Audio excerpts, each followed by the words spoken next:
mais um Acirpcast, a voz de quem produz, o podcast oficial da entidade. Tudo bem, Cezinha? Tudo bem, Aninha? Mais uma gravação, né? Hoje com convidados ilustríssimos, né? Eu tô numa curiosidade para conhecer esse empresário, que é um baita do empresário.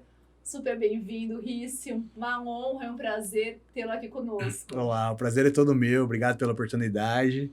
Vamos lá, vamos produzir, né? Vamos produzir. Eu já estava falando para ele, né, Cezinha? Não sei se você lembra, mas que eu fiquei extremamente impressionada com o relatório da Rice. Com o relatório e com as evidências, porque eu acho que vocês, né, a Rice foi uma das empresas que mais trouxe mandou evidência, comprovando tudo aquilo que vocês tinham escrito. Então, eu já conheci a Rice, já ouvi falar muito de vocês, mas eu fiquei muito bem impressionada. Então, super parabéns. E obrigada por ter perdido ou ganhado esse tempo, né? Porque eu sei que não é fácil, não é brincadeira participar do prêmio, escrever e preencher todos aqueles relatórios, mas obrigada por isso. Não, com certeza ganhado, Ana. É um orgulho ver aquele quadro lá na entrada do escritório. Eu sabia que eu ia conseguir o prêmio, mas não no primeiro ano, não. Primeira vez que você Primeira vez. Foi fantástico para mim. Que legal.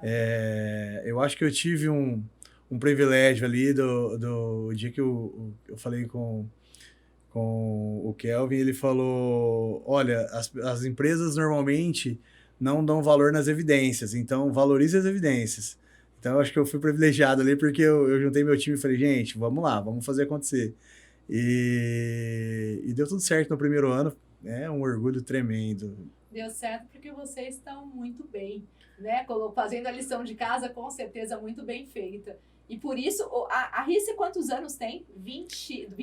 13 anos. 13 anos. É 2011. Iniciamos em Nova. 2011. Tá super nova e já tá aí crescendo muito. E a gente vamos começar pelo início? Eu só fazer um comentário, Ana, que eu tive o privilégio de levar o prêmio pro Rice, né? Eu e a Dani fomos lá entregar. Sim. E eu vi em loco tudo que... Partes, né, do que tava no questionário eu consegui ver ali. Eu também quero conhecer, tá? Já vou fazer. O convite tá feito já. Quero conhecer também, muito bom. Mas vamos começar no início. E é muito bom quando a gente vem logo. Sim, né? exatamente. Por que é importante a gente falar, gente? Por que a gente fala das evidências? O quão importante é? Porque é um prêmio de meritocracia. O que é meritocracia? Ganha quem realmente merece. Né? Quem entrega mais, quem tem uma empresa, enfim, com todos os setores da empresa muito bem direcionado. Só que pode escrever o que quiser, né? Às vezes a gente pega um relatório, a gente escreve o que a gente bem entende. Só que quando a gente tem as evidências, isso comprova. Sim. E agora o Cezinha tá falando que foi em loco e viu tudo isso. Excelente. Rice, a gente gostaria de saber como iniciou tudo isso. A história é boa, viu, Ana? A história é gostosa. Eu gosto bastante de contar, porque eu comecei em 2011 sozinho, num escritório, numa sala mais ou menos desse tamanho aqui, eu acredito que desse tamanho ou menor. E você fez contabilidade? Eu formei em contabilidade, ciências contábeis. Tá. Que ano? Sempre gostei, 2006. 2006. A minha escola é Rodobens, então eu venho de uma escola excelente, né? Eu acredito todo o meu aprendizado a isso. Quanto tempo você ficou na Rodobens? Eu trabalhei por 7 anos na Rodobens e depois mais 6 num diretor da Rodobens. Então, na contabilidade mesmo? Na contabilidade, sempre na contabilidade. Entrei como office boy, mas na contabilidade. Então, sempre. Cursei o primeiro ano de economia, porque eu sempre gostei muito de números. Sempre fui fã de números. Cursei o primeiro ano de economia, entendi que não era aquilo. Aí fui para contabilidade e me formei em ciências contábeis. Legal. Me encontrei. E eu comecei em 2011 sozinho, fiz uma relaçãozinha lá dos meus amigos que os pais tinham negócio ou que eles tinham negócio. Falei, puta, eu posso começar aqui, porque aqui eu já vou ter a estabilidade que eu tinha trabalhando. Meu pai, eu venho de uma família bem humilde. Meu pai motorista de ambulância e minha mãe doméstica. Meu pai ficou 3 meses sem falar comigo, porque ele achava que eu estava muito errado em empreender, em fazer isso, e que não ia dar certo, que eu tinha uma estabilidade. Meu pai criou 3 filhos dessa maneira, eu já tinha um salário maior que o dele, então para ele era uma segurança. E eu comecei, nenhum dessa relação, dos meus amigos estavam nessa relação, se tornou cliente meu. Nenhum desses amigos se tornou cliente meu.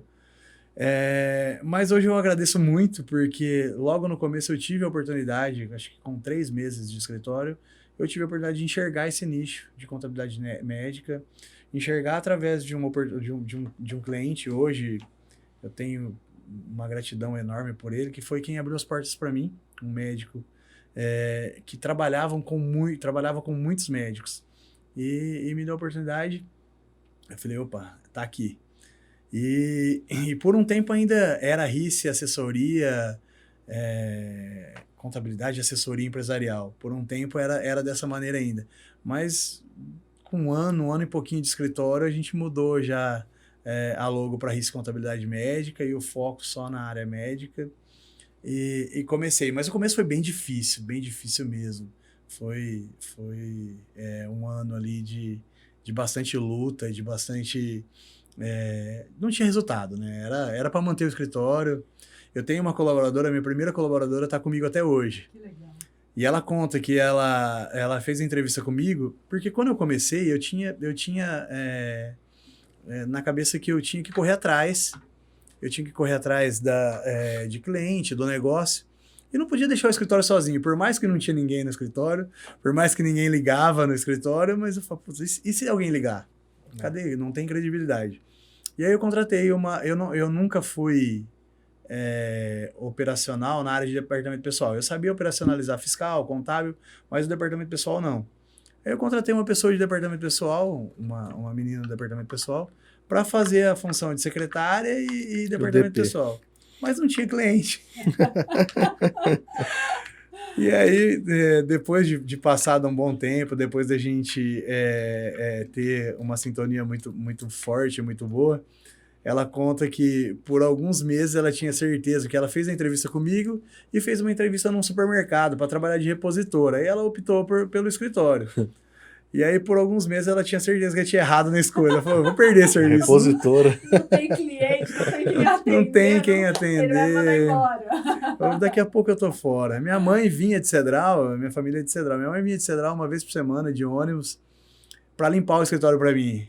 Aí ela conta hoje que ela ia embora chorando no ônibus, rezando muito. Falando, puta, o que vai ser? O que vai ser? Pedindo para Maria abençoada. E no fim deu tudo certo, foi acontecendo devagar. Eu acredito muito a evolução da RICE no início.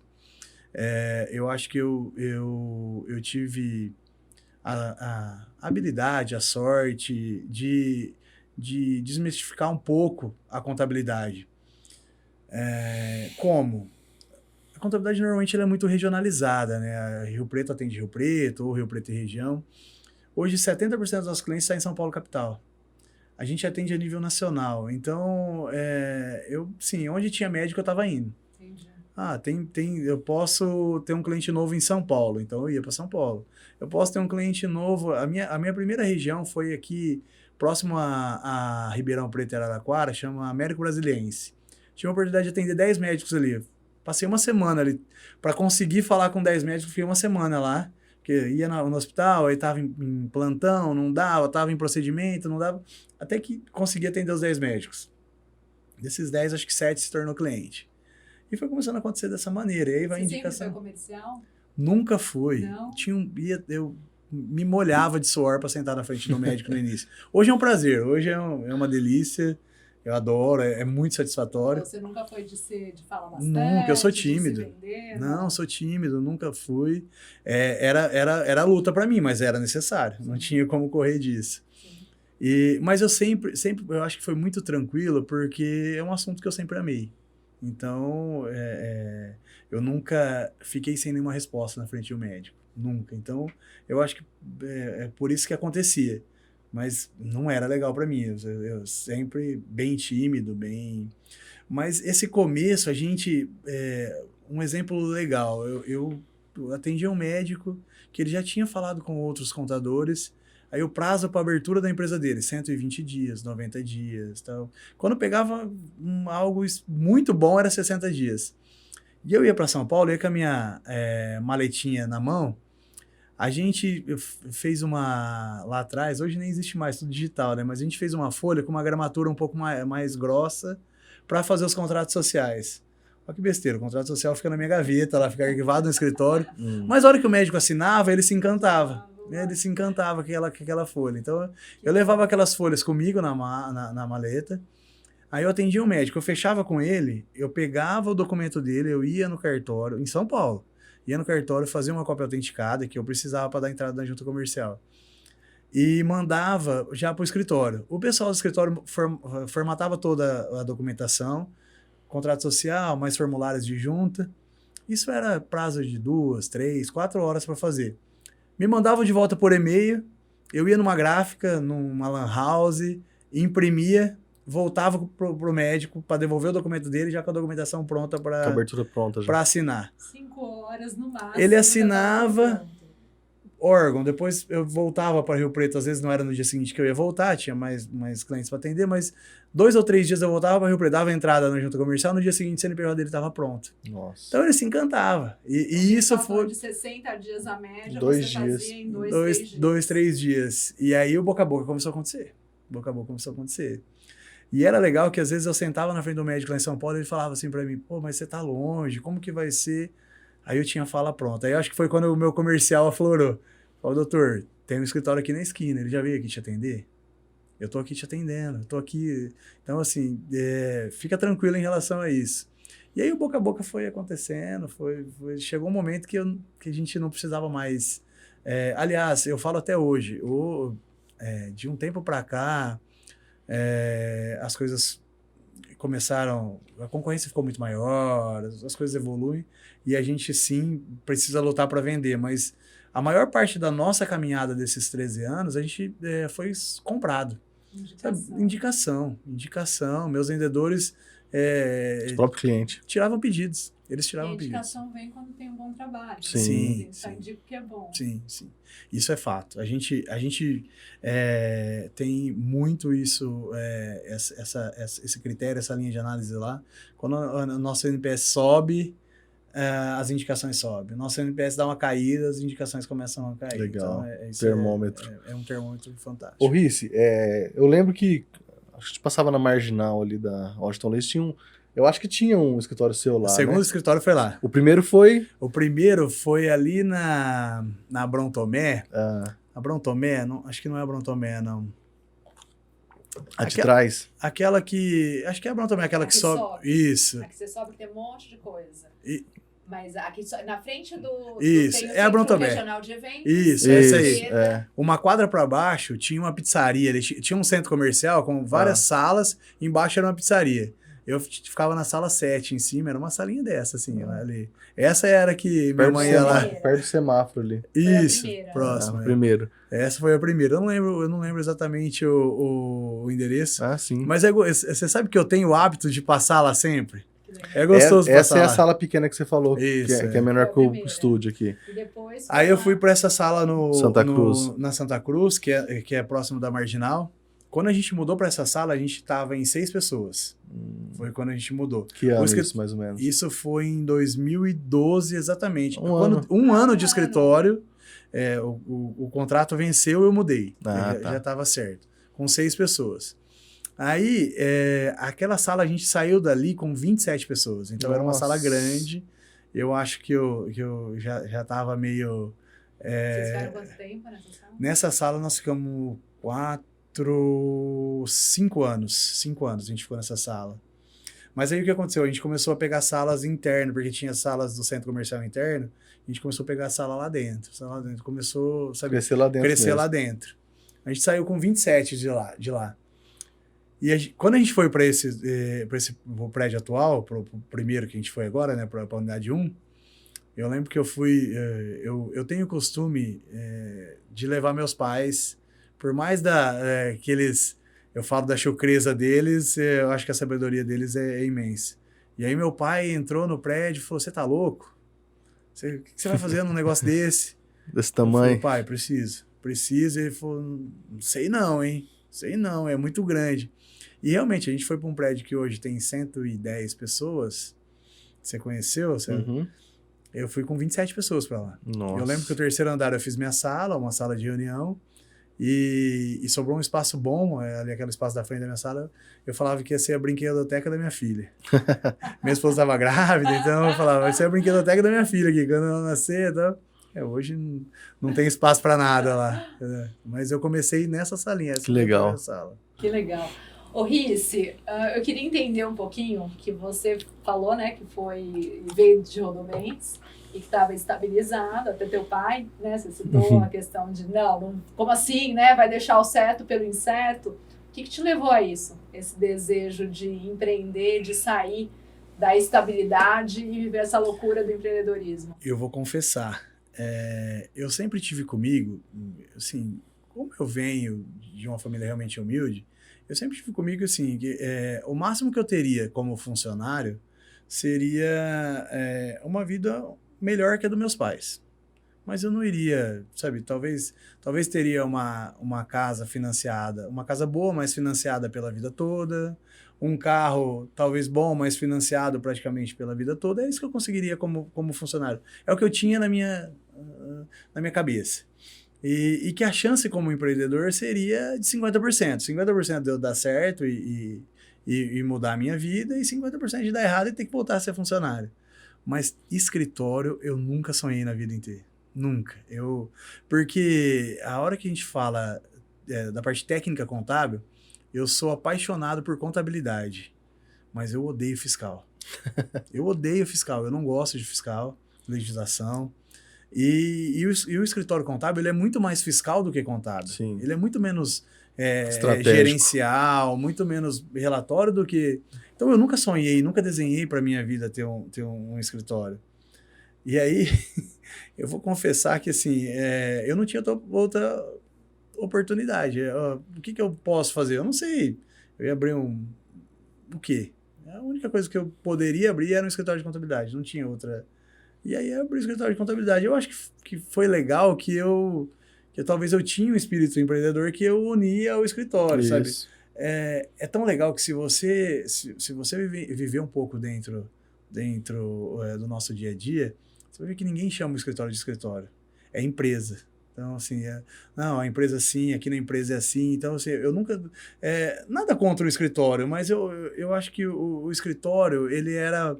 mais caseiro, mais, sabe, com menos possibilidades. E a hora que eu levo o ambiente empresarial, tudo que eu aprendi na Rodobens pro mundo do escritório, mas tratando como empresa, o espírito lá dentro é outro, as possibilidades para os colaboradores são outras e as coisas acontecem. E é engraçado, né? Porque, assim, escritório e empresa, a gente muda uma nomenclatura, mas faz totalmente diferente. Diferença, né? E, assim, energia muda. É interessante isso que você eu lembro que um dos principais pontos de crescimento em um dos anos, que eu não lembro qual foi, eu acho que deve ter sido no terceiro ano, na Rodobens eu era apaixonado pelas campanhas que tinha muita campanha. Então, assim, eu lutava muito para ganhar uma viagem, não sei para onde, uma remuneração maior, um prêmio, uma bonificação. E na Rodobens teve uma campanha que era raspadinha. Então, a gente ganhava uma raspadinha lá e, eu lembro que me marcou muito. Tinha os prêmios. Mas era vinculado a alguma meta? Tinha as metas, tá. e vinculado a essa meta tinha as raspadinhas. Ela era uma campanha mais forte pro comercial. Uhum. A gente era meio embirrado lá, que o comercial que tinha e o administrativo não tinha, era muito pouco. Mas envolvia o administrativo também, em menor porte, mas envolvia. E o que eu fiz no escritório nesse terceiro ano? Eu mandei fazer tipo de um calendário, aquelas folhinhas de parede, como se fosse um calendário. Então tinha o número, começava a partir do 1 lá, e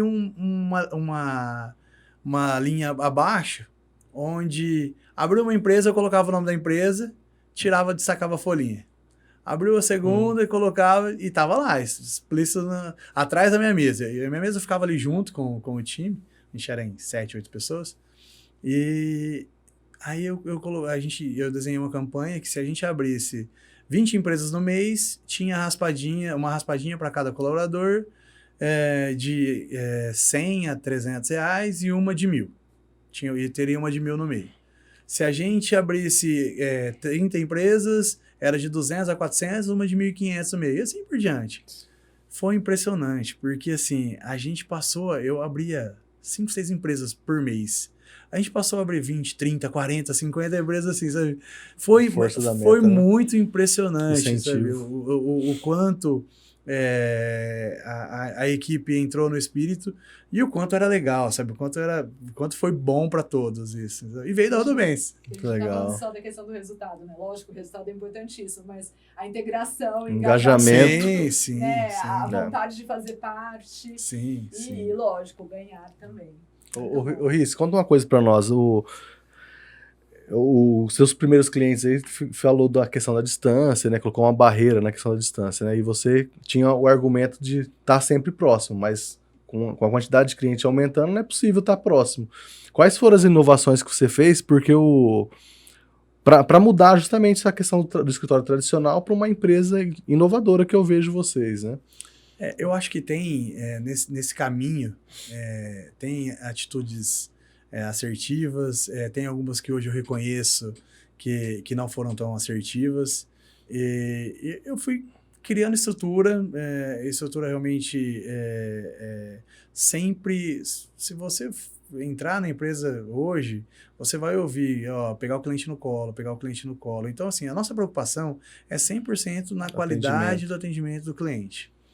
Apesar de todas as dificuldades que a gente enfrenta hoje, eu acho que de geração, uma série de questões, mas é atendimento. Então, esse atendimento, linha de frente era minha, era meu.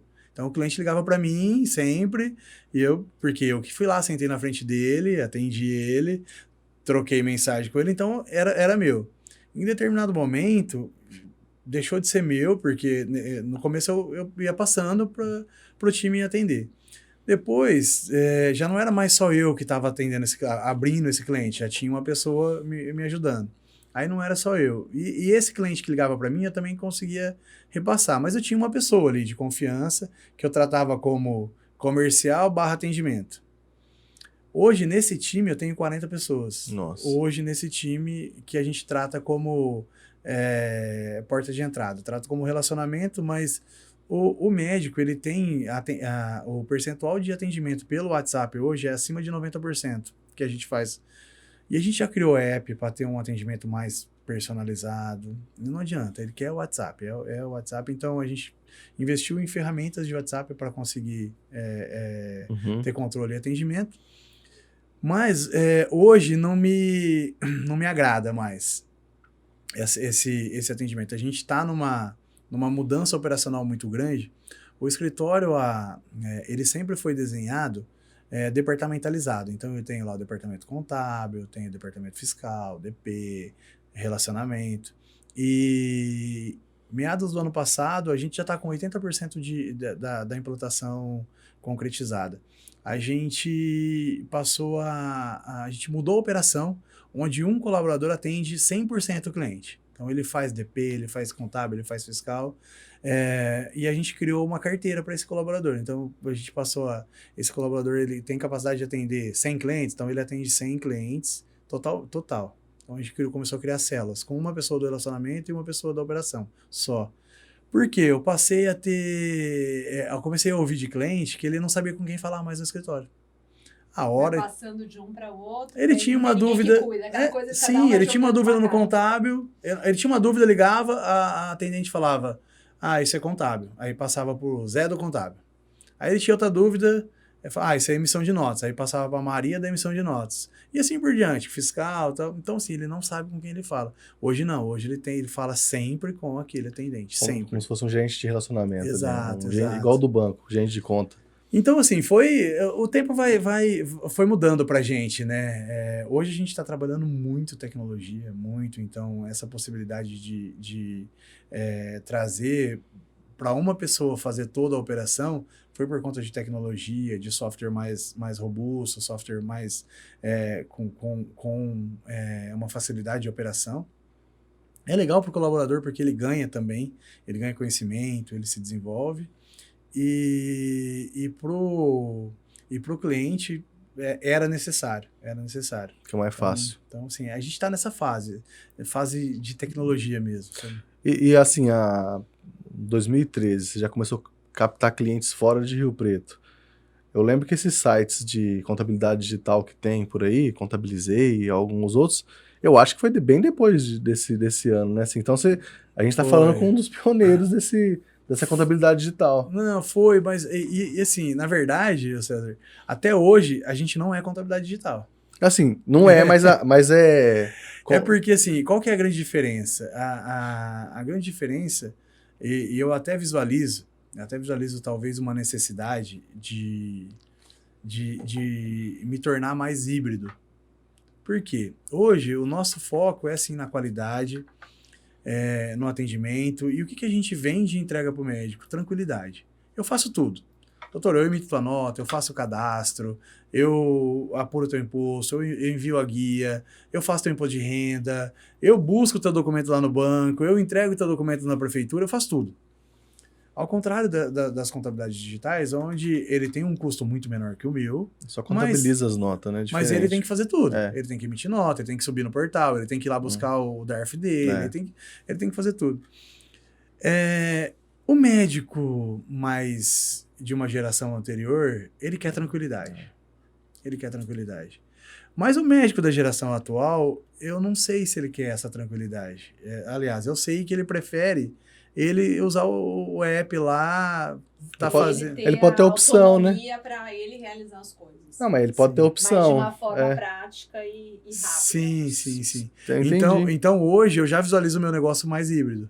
A gente não é híbrido ainda, mas a gente está nesse processo. De acordo com o que ele queira, né? Exato. Ele quer tradicional ou ele quer online. Sim. Legal. E eu acho que eu tendo híbrido, eu vou conseguir ter algo realmente diferente no mercado, porque a contabilidade digital, às vezes, ela fica travada ali naquele atendimento. Então, se eu tiver o respaldo por trás, ele tem toda a facilidade que ele precisa, mas se ele erguer a mão, eu tô aqui para pegar ele no colo. Uma outra característica que eu vejo também, por exemplo, assim, você tem clientes, a base dos clientes são fora, né? 90% são fora de Rio Preto, né? Uns 80%. 80%. E em termos de estados, são vários estados? Hoje a gente atua em todos os estados. A gente tem cliente em todos os estados. Mas é uma participação baixa. O que acontece com a gente na atuação em outros estados? Tem muitos médicos que vêm de outros estados estudar aqui ou fazer residência. E nesse momento ele se torna um cliente nosso. Quando ele se forma, às vezes ele vai embora para o estado de origem. Aí ele trabalha um pouco aqui, ele precisa da empresa, se tornou cliente nosso. Aí quando ele volta para a cidade dele de origem, para o estado de origem, ele volta sendo o nosso cliente. Entendi. Aí, por exemplo, tem um Espírito Santo. A gente tem bastante cliente lá. Porque tinha 2 médicos de Ribeirão, que estudou e se formou em Ribeirão, e voltou para lá e fez um boca a boca muito forte pra gente. Muito forte. Então, a gente tem bastante cliente lá. Mas em outros estados, a gente tem poucos clientes, sabe? Mas atua. Mas eu consigo falar que eu estou em todos os estados, porque a gente tem cliente em todos os estados. Mas é pouco. Então, eu pensei nisso por conta da complexidade da legislação, porque além da questão estadual, você vai ter as questões municipais de tributos também. Então, mas você sabe, César, que, por exemplo, eu tenho uma oportunidade muito grande de outras empresas. E a gente fala não para outras empresas. Tá. Justamente para focar nos médicos. Na verdade, o tipo do serviço. Uhum. Se eu não tenho nada estadual, eu não tenho obrigação estadual. Então eu não preciso olhar para a legislação de ICM. Entendi. A prestação de serviço é isenta. Agora, se eu começar a pegar outros tipos de atividade, aliás, a gente já teve essa experiência. Por isso que hoje eu falo não. Porque você perde o foco nos médicos. Entendi. Você perde o foco na atualidade. E assim, perde foco, a estrutura tem que ser outra, acaba, ao invés de você ter resultado, você tem prejuízo. Nichou mesmo. Não dá. Para ser diferenciado, precisa ser nichado. Né? Sim. E assim, aí no nichado, e aí eu confesso, tá, que é um cliente relativamente sem complexidade. Prestação de serviço, a complexidade que existe é municipal diferença de município, que para mim não é complexidade, mas é diferente de município. Porque fora isso, é uma legislação federal, é ok. Ao contrário se eu tivesse uma indústria, um comércio, tal, onde teria que briga de estados, ICM e tal, aí tá a complexidade para mim. Legal. O Rice, você falou, né, a questão que a maioria dos clientes são a indicação, boca a boca, mas hoje qual a forma que vocês fazem a prospecção? Então, Você citou a questão dos médicos, né, novos que estão se formando. Vocês fazem trabalho nas faculdades? O nosso principal foco é esse, tá? Eu não gosto de buscar cliente que já tem contador. Eu acho que a gente está ali. Quando alguém precisar, a gente está ali. Não é zero foco nosso esse.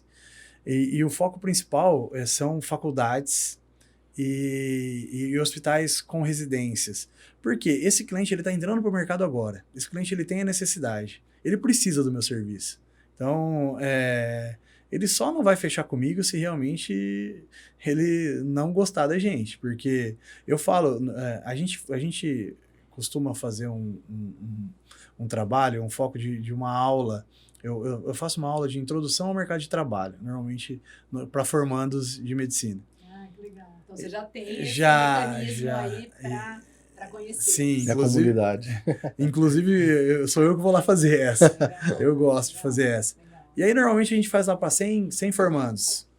Eu sempre levo um parâmetro ali de 60% a 70% o que a gente tem é o número legal para conversão.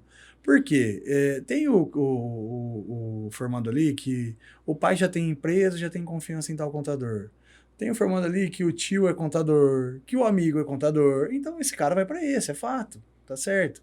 Mas os demais, ele vai procurar no mercado. Então, esse que vai procurar no mercado tem que ser meu. Tem que ser meu, esse aí. Sim, sim. Mas a principal. Isso você faz nos outros lugares também ou só em São José do Rio Preto? Brasil inteiro. Brasil todo. Na verdade, confessando, eu faço a nível estadual, a gente sempre fez a nível estadual. No final do ano passado, no começo do ano passado, a gente fez a expansão da marca, né? A gente iniciou a expansão da marca com a venda de licença, né? Isso. A gente optou pelo licenciamento. Então, hoje a gente tem 14 licenciados, tá? Depois de 10 meses aí de operação, a gente tem 14 licenciados. Um processo... A gente optou por esse crescimento... Em rede. Mais sólido, sabe? A gente poderia estar com um monte, né? Sim. A gente não quer vender licença, a gente não quer olhar para taxa de licença, a gente quer realmente que seja pessoas que tenham o nosso perfil, que tenham a nossa cultura, que vá agregar. É tipo uma franquia? Lógico, no outro modelo, no outro formato, umas coisas. Os dois modelos de expansão que existem é franquia e licenciamento. Sim, né? O licenciamento dá um pouco mais de liberdade de trabalho para ambas as partes, né? Mas isso que é legal que ele falou, né? Que assim, dá para vender 200 no primeiro ano, se quiser. Sim. Mas ele optou por ir devagarzinho e construindo essa rede. Na verdade, na verdade, assim, eu não quero ganhar dinheiro com venda de licença. Eu quero ganhar dinheiro com o meu negócio. Operação. E quero que o meu licenciado ganhe. E assim, confesso que a gente está com 14 licenciados e a gente está aprendendo bastante com a operação para esse licenciado ter sucesso lá. Não foram 14 vendas de licença e olha, todo mundo rachou de vender. A gente tem alguns que a gente se surpreendeu, sim, tá? Talvez 3 ou 4 que a gente se surpreendeu. Alguns que tá conforme a gente imaginava, mas tem os que a gente está lutando que não está acontecendo. E assim, a gente olhou pro perfil, olha, tem perfil, tem contato na área, vai acontecer e não acontece. Então, por quê? Né? Sim, agora a gente... Entender. Não, eu acho que esse trabalho é um trabalho bem legal de se fazer, sabe? A nossa persona tinha lá aquele representante farmacêutico. Ele tá dentro do consultório médico o dia todo, né? Então, puta, legal, validou. Mas esse representante farmacêutico, ele está no consultório de um médico já consolidado. Esse médico já consolidado, ele tem um contador já. Exato. Tá? Primeiro que não é nosso foco, a gente não sabe vender para esse cara. Segundo que esse cara não vai comprar a gente, porque ele já tem uma confiança. E ninguém vai mudar de contador por causa de 100 ou 200 reais. Contador é confiança. Ele vai procurar a gente o dia que ele tiver um problema, o dia que ele tiver uma necessidade, o dia que ele quiser trocar de contador. Senão, não vai ser por 100 ou 200 reais que ele vai trocar de contador. Então, quer dizer, esse não é o perfil. Essa pessoa não é o perfil. Pra gente tava com um perfil explícito. Puta, perfil bom é esse. Lógico que é isso. Né? Se for só friamente analisar, é o que vem primeiro. Sim, sim. Então, assim, é aprendizado. A gente ainda tá em processo de maturação. Quando vocês começaram? A gente começou em abril de 2023. Recente. Primeiro ano. Recente. 14. Sim. Eu espero terminar o ano de 2024 com 100 licenciados. A possibilidade de licenciados ela existe, ela é grande. Mas a gente tem trabalhado muito filtro, a gente tem filtrado bastante, Perfeito. A gente tem negado bastante, entendeu? Por perfil, por uma série de questões ali. Então, eu acho que sim, a possibilidade ela é grande, mas a gente quer sólido, a gente não quer para falar que tem 100 ou para ter 100 dor de cabeça ali, entendeu? Então, sim. acho que Hoje, qual é o maior desafio? Pessoas. Pessoas é a base de tudo, né? Pessoas. Não tenho dúvida que é pessoas. A gente tem um grande número eu considero um grande número de colaboradores. A gente próximo Vocês estão com quantos? Próximo de 200, 190 colaboradores. Mas eu não sei, eu acredito muito à geração atual. Tem pessoas muito boas, pessoas que você vê que engajam demais, pessoas que tá lhe dando sangue, e pessoas que falta interesse, pessoas que estão ali por pessoas que E tá difícil contratar também. Você tá com tem vaga aberta lá? Eu acho que de uns 3 anos pra cá, a gente sempre teve vaga em aberto. Sempre teve vaga em aberto. Então, assim, o que nos levou? Nos levou a investir mais em tecnologia. Sim. A gente está com um processo... E capacitação precisa. Capacitação. Sempre, né? Mas você sabe, Ana, que é tão engraçado que a gente sempre investiu em capacitação lá, você sabe. E em algum momento dessa história, eu sinto que eu estou capacitando para o mercado. É isso, promovendo. Sim. A gente teve um programa de desenvolvimento de talentos, onde a gente trabalhou ele durante 10 meses. Chegou no final, na apresentação da finalização do programa, uma semana antes saiu 2 colaboradores, uma semana depois saiu mais 2. Então, assim, eu tinha 12 ou 13 pessoas no programa. Eu perdi 4. Para outros escritórios? Imagine se não Para outras empresas. Né? Imagina se não capacitasse. Não, tem então, 8 eu concordo tem 8 que tá lá. E não é só esse segmento, né, de prestação de serviço, é geral, infelizmente. Sim. É geral. Mas não dá para não capacitar. Não, né? e assim, não dá para não capacitar. Você tá fazendo o seu papel. Né? E eu acho que assim, o meu papel ele vai até além disso. É identificar o porquê que eu perdi esses 4. É salário, é condição de trabalho, eu preciso lutar para isso, identificar o porquê que não era para ter perdido. Sim. Senão não era nem para eles estarem ali. Então, eu acho que o meu trabalho é esse. E a capacitação vai acontecer sempre, é necessário. Só que hoje a gente está olhando um pouco mais para outras ferramentas. Na própria capacitação, a gente tem usado muita tecnologia, sabe? Para identificar perfis, para identificar uma série de coisas que a gente fazia manual, a gente usa ferramentas hoje. A tecnologia tá aí para isso. Tá. Tá com tanta coisa nova o tempo todo. Esse ano é o nosso ano de IA. Tá? Eu acho que... eu falo que lá atrás, essa questão de atender fora de Rio Preto, algumas coisas a gente implementou no mercado. Eu tenho orgulho de ter implementado no mercado. Emissão de notas. A emissão de notas... Sempre foi o cliente que emitiu a nota dele. Sempre. A gente passou a emitir nota dos clientes. Por quê? O médico estava lá fazendo plantão, tinha que emitir uma nota para o HB. Aí ele emitia na correria. Na época era talonário, não era nota fiscal eletrônica. Emitia errado. E, detalhe. Glosava. Detalhe, eu tinha que ir lá buscar o talão dele para me fechar, devolver o talão para ele emitir nota. E a nota emitida errada, aí tinha que cancelar, ele não recebia, ele ficava bravo com o escritório, porque não ensinou direito. Então eu falei, pera lá, deixa o teu talão aqui e eu emito. Precisou de nota, me manda que eu emito a nota aqui. E a gente passou a emitir. E, de repente, isso virou, hoje, deve representar tranquilamente uns 30% do meu trabalho dentro do escritório, é a emissão de notas. Tá? A gente emite quase 30 mil notas no mês. Então, é algo que se tornou um custo. Sim, se tornou um custo bem significativo, mas hoje todo mundo faz. Pode ligar para qualquer escritório de contabilidade médica e perguntar, vocês emitem a minha nota? Emito. Então, assim, a gente implementou. Por que não implementar agora novas culturas? E a gente está com uma expectativa tão grande na IA. A IA, assim, a gente... E você sabe que, assim, a expectativa é de escalabilidade. Sim. Sabe? Eu tenho receio hoje, até mesmo quando a gente fala em expansão. Se você me trouxer 10 vezes mais clientes do que entra hoje no mês, eu tenho medo da minha operação começar a cair, NPS começar a cair, não ficar legal. Com a IA, não. A IA pode me mandar suporte 100 vezes mais clientes, porque, assim, se eu acordo hoje com, sei lá, 1000 bom dias no WhatsApp, para os meus 40 operadores dar 1000, só responder bom dia, vai levar um tempinho ali, talvez uma horinha ali, para eles darem o bom dia, só o bom dia.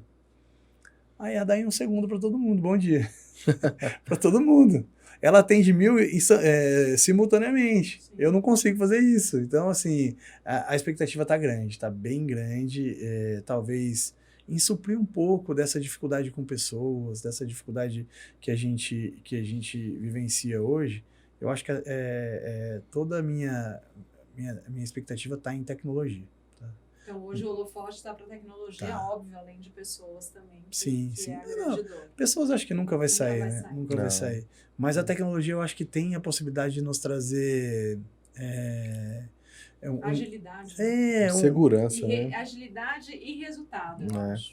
Muito resultado, muito. O software que a gente usa hoje, o software que a gente mudou a operação, então o software que a gente usa hoje, a gente vivia, assim, algumas instabilidades de erro, por exemplo, um controle não tão correto de uma entrega de obrigação. A gente vivia de planilha, vivia de um outro software, aí tinha que ter uma API que funcionava, tal, para controlar isso.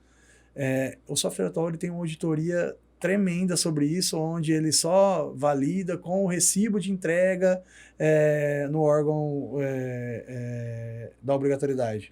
Então, quer dizer, acabou o meu problema com isso. Acabou o meu problema.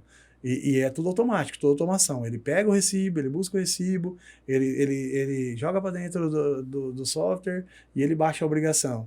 Antes eu tinha um colaborador que tinha aqui numa planilha, dá um OK, uma API que ligava ao outro software e baixava isso. Dependia de algo manual, tinha muito índice de não assertividade ali. Hoje eu não tenho, acabou. Então, é essa a expectativa. Sim, essa é. E o que você imagina daqui a 10 anos a RIS? Você falou que tem outros, né? Depois eu vou falar rapidamente aí dos outros negócios, mas, assim, aonde você imagina a RIS daqui a 10 anos? É o grupo RIS, né? Você sabe que eu acho que a gente vem tendenciando, tem uma tendência muito forte para realmente vir. Eu enxergo a RIS como um hub mais forte lá na frente e não consigo validar que a contabilidade seja o serviço mais forte lá na frente. Tá? Mas eu vejo a gente agregando, como hoje a gente já tem outros serviços, aí o BPO financeiro, a certificação digital, a corretora de seguros, a gente implementar o hub todo de serviços e o crescimento tá nessa força. A RIS Contabilidade Médica, que é o meu sonho, que é o meu esteio, eu vejo ela crescendo cada vez com mais força. A gente mais estruturado, então, assim, o número de médicos cada vez é maior no mercado, profissionais da saúde cada vez nos privilegia mais. Hoje eu estou com olhos para enfermagem, depois de todo esse movimento de enfermagem que teve, para mim é questão de tempo para virar pejotização também.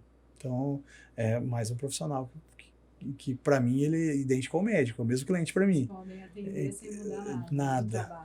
Nada. Então, assim, é bem satisfatório a expectativa.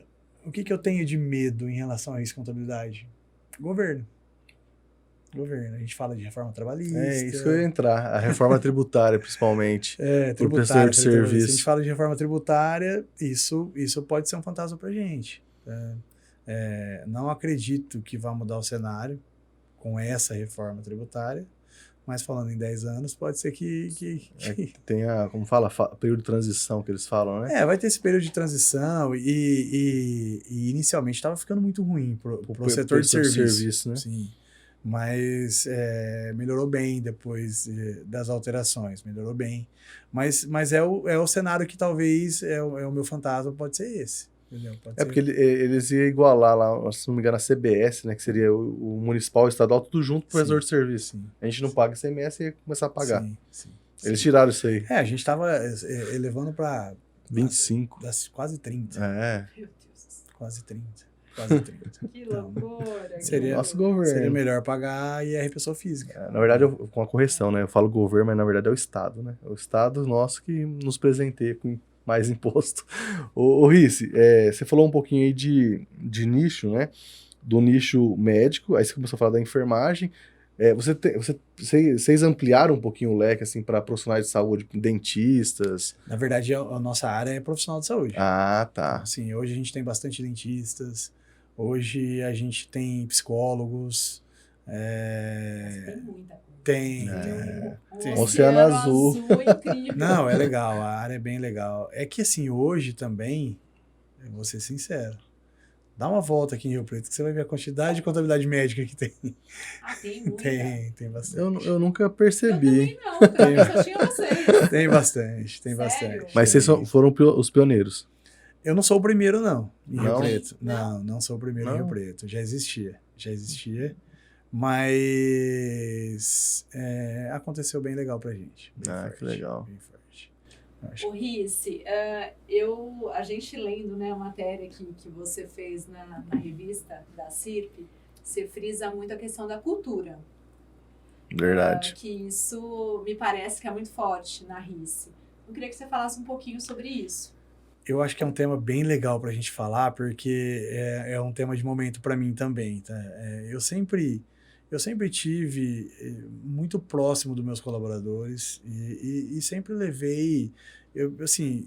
Eu chegava na empresa às 6h30, 7 horas da manhã e saía da empresa 10, 11 horas da noite. Nossa.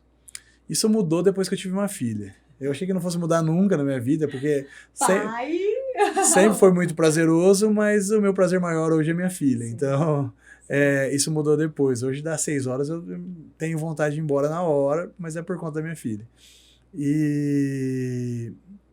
Então, mas eu sempre estive ali muito presente. Eu nunca fiz questão de ter minha sala separada. Hoje eu tenho minha sala separada e se tornou necessidade. Mas eu lembro ali nesse prédio da Marginal, eu tinha minha sala separada e tinha minha mesa ali junto com a operação. E eu passava meu dia todo ali na operação e minha sala era usada para sala de reunião. Então, tem uma reunião para fazer, aí ia para minha sala. Mas as coisas ficavam naquela mesa e eu sempre priorizei muito a cultura, assim, do bem-estar do colaborador, muito a união, muito cultura de dono. Eu vendo muito isso pro meu time, cultura de dono. Eu quero que eles sejam o dono da empresa, eu quero que eles sintam a dor, eu quero que eles... e que eles também partilhem dos resultados. Quando a gente fala de cultura de dono, é uma coisa que é muito difícil, né? Porque não dá pra falar assim, olha, você entrou aqui agora, você se sente... Sim. Você é dono. Não é dono. Mas então, por isso que é difícil. Uhum. E o que você faz efetivamente? Porque esse assunto eu gosto muito e eu entendo que é um dos grandes desafios das empresas. O que você faz na prática para que a maioria dos colaboradores se sintam donos e tenham essa cultura forte? A minha análise disso é que isso é de pessoas. Isso para mim é muito claro. Se eu levar a Ana lá com um dia de trabalho, ela vai ter a cultura de dono e vai entender o que é isso e vai fazer acontecer. E provavelmente eu vou ter colaborador lá de 8 anos que não tem cultura de dono. Isso é de pessoas. Mas o que a gente faz? Eu acho que a minha presença é muito gera essa força ali para eles. Eu estar junto, eu não ser algo inacessível, eu não ser algo assustador. E algo... você conseguiu manter mesmo com todo o crescimento. Então, você sabe que são ciclos, né? Eu sempre tive isso, sempre foi muito bom para mim, então eu sempre tive relacionamento com todos os colaboradores, de brincar, de dar risada, de ouvir problemas, sempre tive isso. Há uns 3 anos atrás, nessas mentorias da vida que a gente vai, nesses cursos, eu comecei a colocar na minha cabeça que eu precisava me afastar um pouco para a empresa ser autogerenciável. Autogerenciável, a empresa não tem que depender de mim, não precisa de mim, e eu comecei a tirar o pé e dar autonomia para os meus gestores, Foi bom? Foi. Tá? Mas eu senti que eu perdi muito cultura fazendo isso.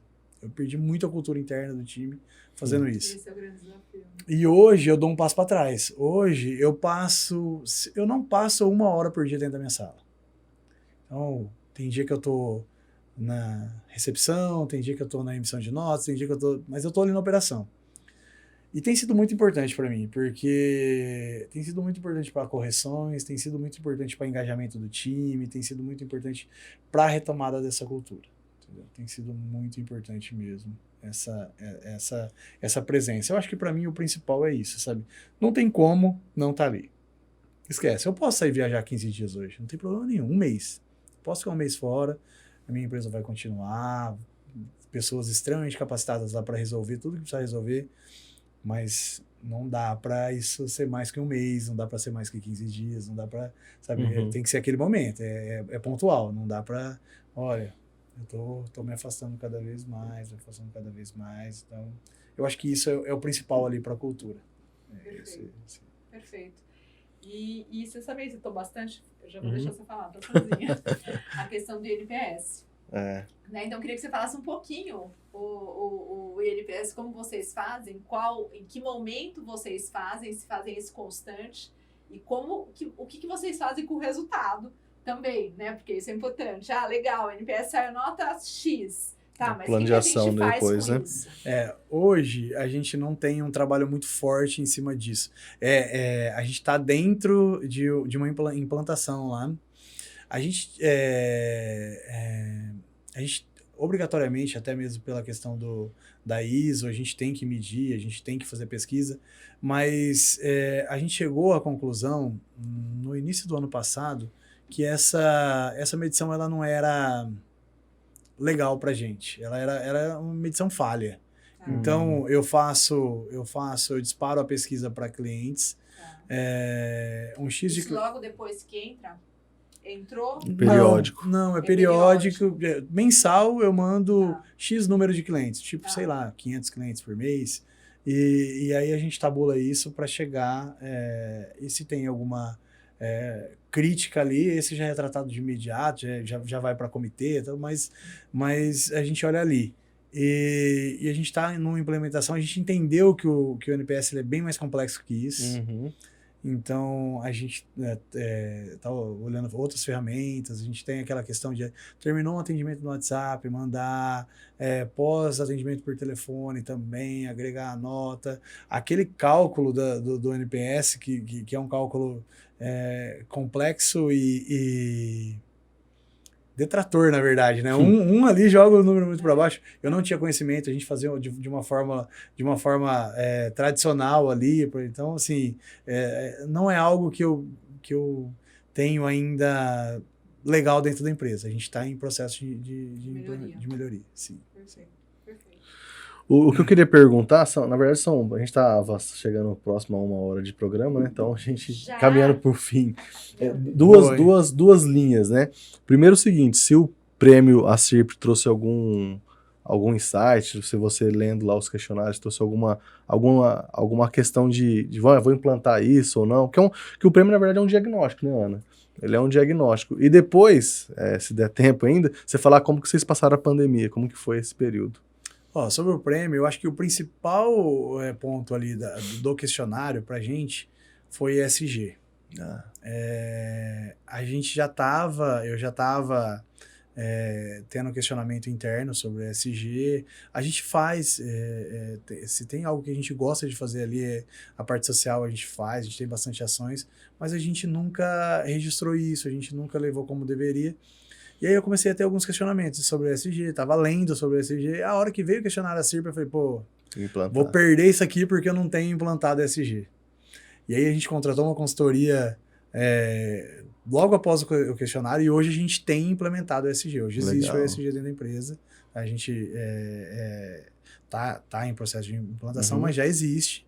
A gente já tem todos os formulários lá prontos, a gente sabe como fazer. Então, eu acho que para mim o principal ponto do questionamento foi esse. Legal. Legal. Então já surgiu o resultado. Sim. Não, só o questionário já nos deu o resultado, sem dúvida. Legal. Pandemia pra gente, a pandemia, eu acho que para todo Rio Pretense foi um baque ali pela forma... Todo brasileiro, né? Sei lá. Todo mundo. Quando eu falo Rio Pretense, Ana, eu falo assim, eu acho que a forma que foi tratado os empresários, ela foi muito dura. E ela foi muito dura e assim, eu discordo, tá? No dia, eu lembro perfeitamente, assim, acho que eu lembro que foi dia 15, mas acho que foi 15 de março. Foi um pouco depois do aniversário. Foi logo em seguida do aniversário da cidade. Foi logo em seguida? Saiu, acho que foi em torno do dia 15, um pouquinho antes, mas eu lembro que foi no dia seguinte, tipo dia 20, que fechou tudo. Então, fecha tudo. Fecha tudo. Pronto, sabe? Tipo assim, E aí, fecha como? Quanto tempo? O que vai fazer? Sim. Era até dia 7 de abril, primeiro, assim, 15 dias. Eu assim, eu tinha um agravante ali que o público de Rio Preto entenderia. Mas e o meu público, que era 80% fora de Rio Preto? Tinha muitos lugares, São Paulo, capital, não tava desse jeito. E aí, como que eu não atendo o meu cliente? Vocês sempre trabalharam presencial? Sempre trabalhamos 100% presencial. Inclusive, aí eu tinha o outro agravante que eu tinha. A gente foi crescendo e a estrutura começou a não comportar. Qual foi a primeira atitude minha para comportar? Vamos trabalhar em 2 turnos. Então a gente trabalhava das 6 à meia-noite. E aí, como se não bastasse aquela questão de não trabalhar, tinha questão de horário também, né? Que o povo não conseguia nem pegar ônibus. Quando começou a voltar, foi um problema sério. A pandemia, em relação à atividade, ela foi muito boa para nós, porque os médicos passaram a ganhar mais, muitos médicos passaram a trabalhar mais, então para nós ela foi boa. Não teve ruptura de cliente? Não, pelo contrário. Pegou mais. Pelo contrário. Captou Mas mais. eu tive um problema no negócio, eu não considero que foi bom o nosso negócio, porque a gente inchou muito. A gente inchou muito. Essa ida para casa, essa necessidade de entrega, ela fez eu inchar, e eu tenho reflexo disso até hoje. Até hoje eu tenho reflexo disso. Então, a gente contratou o que tinha. Entendi. Porque era necessário. Porque eu tô crescendo. Eu emitia 1.000 notas por dia, passei a emitir 1.300. Porque eu preciso de mais 2 colaboradores. E o que eu faço? Processo seletivo online, aí o cara da TI está lá com o computador na casa do cara, deixar lá, então assim... Mas pra gente a pandemia foi boa, não foi ruim, não dá pra negar que foi ruim. Eu acho que teve algumas atitudes assertivas, que a gente estava preparado tecnologicamente. Quando eu via colegas de profissão reclamar muito, porque eu não posso ir no escritório fazer, eu não posso... A gente tinha um data center forte, a gente tinha uma central telefônica forte, então todo mundo foi para casa. No primeiro mês eu loquei, eu acho que 100 máquinas, algo do tipo, acho que foi 100 máquinas, Eu loquei aqueles all-in, que se tornou mais fácil para os colaboradores levarem, tal, porque não achei notebook no mercado.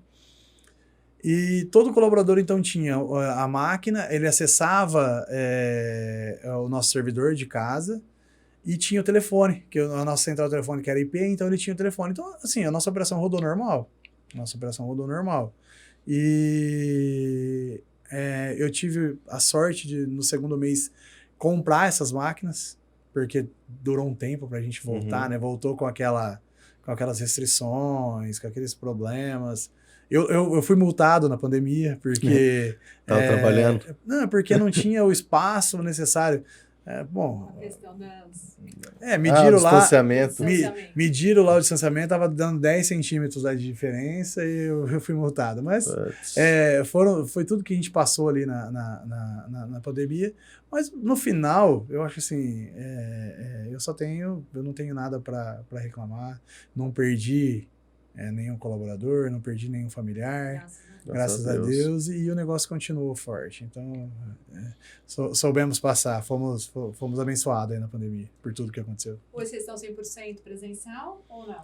Não, hoje a gente tem, mas é muito pouco. A gente deve ter 10 pessoas aí no home office. A gente entendeu a necessidade do cliente nesse horário noturno. A gente tem bastante atendimento no horário noturno. E quando a gente criou a estrutura porque quando eu criei dois turnos, foi legal, me atendeu. Mas só que eu tinha uma dificuldade ali de gestão. Porque eu teria que ter 2 gestores, 2 coordenadores, e isso não era viável para o negócio. Então, a gente tinha um revezamento. O gestor vem hoje no período 1, amanhã ele vem no período 2, o coordenador amanhã vem no período 1, e a gente ia intercalando isso. E o período noturno, ele tem uma produção menor. Nada considerável, mas tem uma produtividade menor. E uma dificuldade de contratação também. Tem uma dificuldade maior de contratação. Então, eu lutava para ter estrutura. Chegou um momento que a gente conseguiu. Construímos a unidade 2 e hoje a gente trabalha das 7h30 às 5h30. Mas eu não consegui tirar do meu cliente esse atendimento noturno. Então, esse atendimento noturno, ele é home office. A gente tem estrutura home office, então essas 10 pessoas suprem. Diferencial, grande diferencial. É muito grande esse diferencial. É muito grande. A gente mede muito os momentos de encantamento do cliente, lá os momentos WOW que a gente chama, e eles são, noturno, eles são muito grandes. Muitas vezes ele não espera ser atendido tão rápido, muitas vezes ele acha que ele não vai conseguir ser atendido, então ele tá pagando uma guia lá e deu errado, era ontem que a guia vencia. Aí ele faz o contato, em 5 minutos a guia está no e-mail dele. Ele precisa de uma nota fiscal, em 5 minutos a nota fiscal está emitida. Então você adequou ao tempo dele. É bem legal isso, é bem legal. E o médico, ele tem o dom de... À noite ele dá uma... muitas vezes acho que é a hora que ele consegue dar uma respirada, ele vai fazer, porque o dia a dia do médico é uma loucura, bastante. Né? Não para. Então, é necessário. Hoje a gente mantém esse atendimento. Home office. Excelente, né, Ana? Excelente, adorei. Parabéns. Papo bom, né? Agora eu entendi o que eu li no relatório, né? Com todas as evidências, com todo o crescimento. A gente está falando de 7 funcionários que vai para 26 e de 26 que está aí em 190. Então, parabéns aí por toda a trajetória.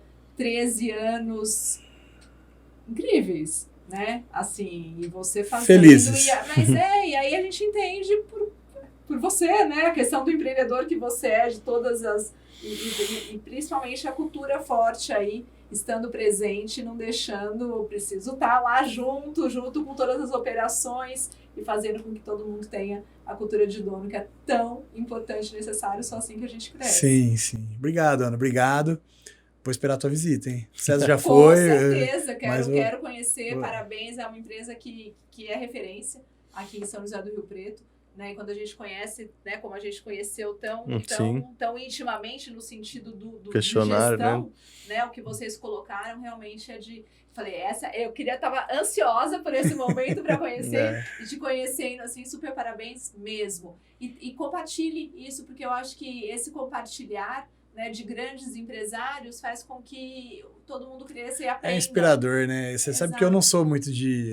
Eu falei no começo, eu sou tímido, eu não sou de rede social, mas é gostoso, é uma história boa, é uma história gostosa. E é importante, né, a gente criar esse hábito de compartilhar o que a gente sabe, e principalmente o que a gente passou, para poder ajudar, né? Sim, a cidade, a nossa região. Só assim que a sim, gente sim, cresce sem cada dúvida, vez sem mais. dúvida. Ô, Ana, obrigado, César, obrigado. Assim, fiquei muito à vontade, muito que bom, tranquilo. O objetivo era esse.